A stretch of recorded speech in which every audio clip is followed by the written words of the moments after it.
Бир нече ратификациялык мыйзам долбоорлорду талкуулап атасыздар. Анан сиз ушу процедуралык маселелерде айтып атасыз, ушу жагдайдан пайдаланып Кыргызстан менен Казакстандын чек арасында баягы унаалар көп кезекке туруп калбады, 3000 сомдон алып шылуундар ушул жерде пайда көрүп атат деп айтып атасыз.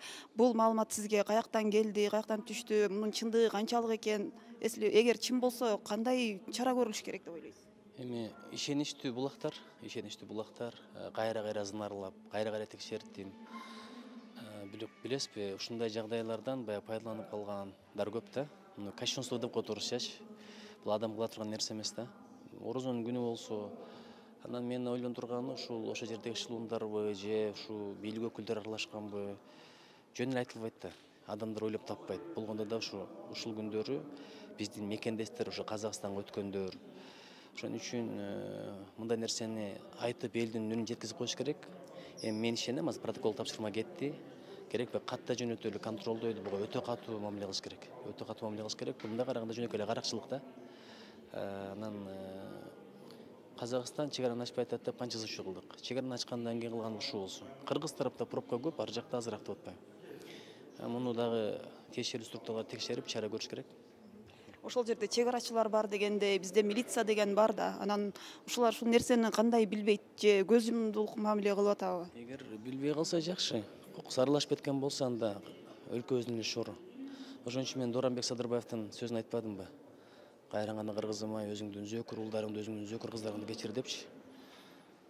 Мындай караганда биз негизи проблеманы тыштан издебей деле койушубуз керек экен. Ичиңди оңдосоң сыртың оңолот деген сөз чын эле болуп атат да. Азыркы саясатта деле, геосаясатта деле. Марлен Абдрахманович бүгүн жыйында күн тартибинде ушу ЭЭПке байланыштуу бир нече мыйзам долбоорлорду карап, анан Кыргызстан, Казакстан, чек арасындагы маселени дагы бир катар депутаттар козгоп өттү. Ошол эле оор жүк ташыган унаалар кезекке күтүп калып атат депчи. Биз деген эми ушул ЭЭПтин алкагында мындай товарды эркин жүгүртүү деген бизде келишимдер бар болчу да. Анан эмнеге ушундай шарттар түзүлүп атат? Туура маселе белгилеп атасыз. Анткени биз ЭЭПке кирердин астында бизге бирден бир себебин ушуну айтып келишкен. Ушул өлкөлөрдүн астында эч кандай текшерүү болбойт. Ушул өлкөлөрдүн алкалыгында соода саттык түз жүрөт депчи.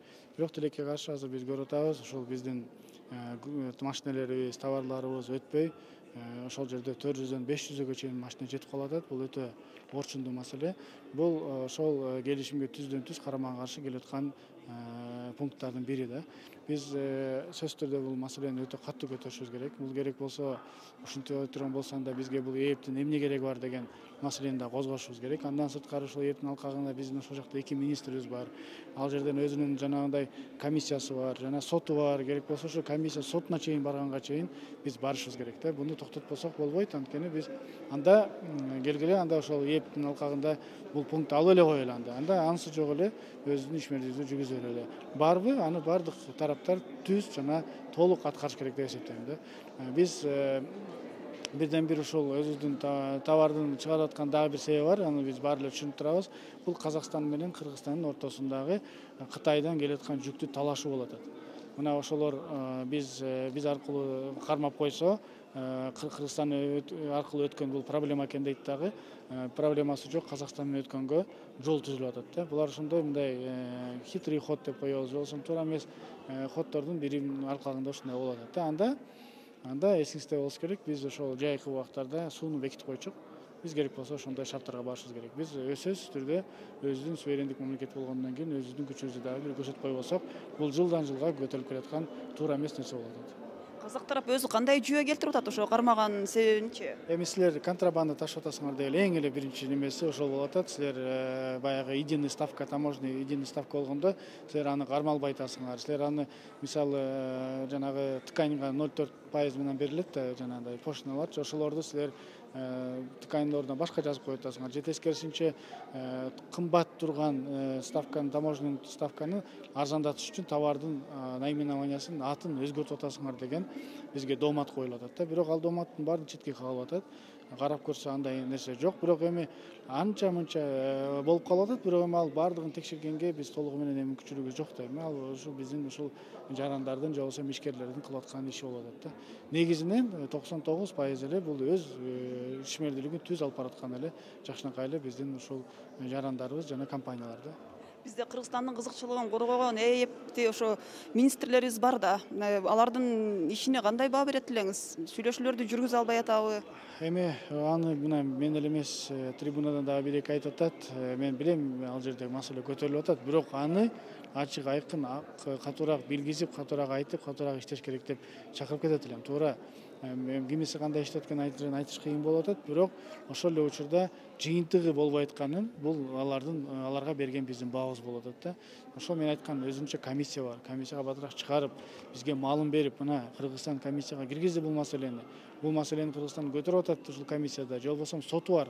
Сотуна берип атат дегенге маселелерди көтөргөндө мүмкүн биз дагы бул жерден биздин жанагы тияктагы отурган эки министрибиз жана ошол жерде көптөгөн департаменттер бар. Ошонун ишкерлери иштеп атыптыр деген дагы бизде мүмкүн жакшы ой пайда болор беле деген жана аларга айтып кетмекчимин, сөзсүз түрдө ошол жумушту аткарыш керек. Мына бүгүн өзүңүз жыйында белгилеп өткөндөй, Жайыт комитети деген коомдук уюм бар эмеспи биздечи? Буга деген ушу айылдагы аймактын эли нааразылык билдирип атат деп атасыз. Элдер жайлоого көчө албай атыптыр. Негизи маселе каякта, кайсыл жакта, эмне болуп атат? Ушу боюнча кеңирээк токтолсоңуз. Мага мына жакын эле ушу айылдагы малчылар байланышка чыгышып айтышып атат, мынакей илгери дейт, жайлоо, анан кийин жастоо, кыштоо деген болчу дейт. Жайыттарды биз эзе алдырчык дейт. Азыр болсо мынакей дейт, акыркы биз Жайыт комитети деген уюм түзүлгөндөн баштап биз алыскы жайлоолорго жете албай калып атабыз дейт. Анткени алыскы жайлоолордо каты жааган жамгырдан жолдордун баарын кыян алып кеткен дейт, сел алып кеткен дейт, көпүрөлөрдү суу алып кеткен дейт. Жайыт комитети ошолордун баарына жаза бербей бизге баягы мындай бир шарт түзүп бере албай жатат дейт. Анан эми булар айтышып атат, ушу лучше дейт, Жайыт комитетин жоюп эле айыл өкмөттүн балансына берип койсо дейт. Ошол айыл өкмөт өзүнө тиешелүү тоолорду, жайлоолорун, кыштоолорун, жастоолорун, жолдорун өздөрүнүн баарын жакшы билет дейт. Бизге жакшы шарт түзүп бермек дейт.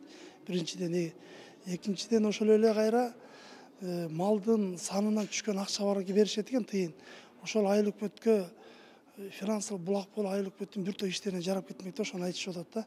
Мен ошол боюнча да бүгүн Азыр ошо сиз айтып аткан акча деген Жайыт комитетине келип түшөт да.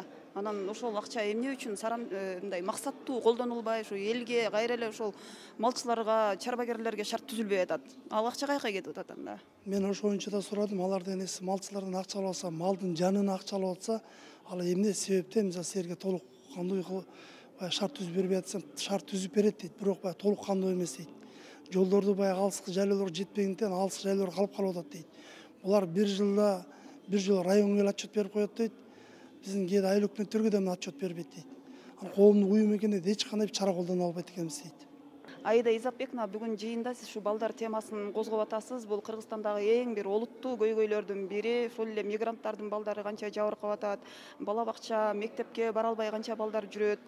Ушул маселеге көңүл буруп атасыз. Анан кандай чечилүү жолдорун көрөсүз? Эмне кылыш керек? Кандай сунуштарыңыз бар? Саламатсыздарбы? Ооба, бүгүн өзүңүздөр көргөндөй ошо чоң трибунада балдардын көйгөйлөрүн көтөргөнгө туура келди. Буга дагы түрткү болгондун себеби жакын арада эле Кактус медиада алар да жарыялашты, жанагы ата энелер кайрылышты, балдары айтабыз го биз дети с ограниченными возможностями здоровья деген. Ошол да бир чоң түрткү болду. Анан статистика негизинде карасак, көбүнчө балдарыбыз подвергаются насилию, это в основном это дети мигрантов.